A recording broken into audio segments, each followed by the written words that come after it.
কোঠা চেয়েছিল তারা কোটা সংস্কার, চাওয়াটা তাদের অধিকার, বিনিময়ে পেল এক অপবাদ, হয়ে যায় তারা রাজাকার।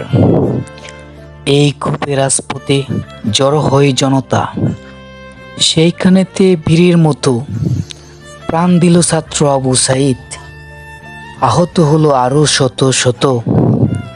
স্বাধীন দেশে সন্ত্রাসী তারা করবে আর কত।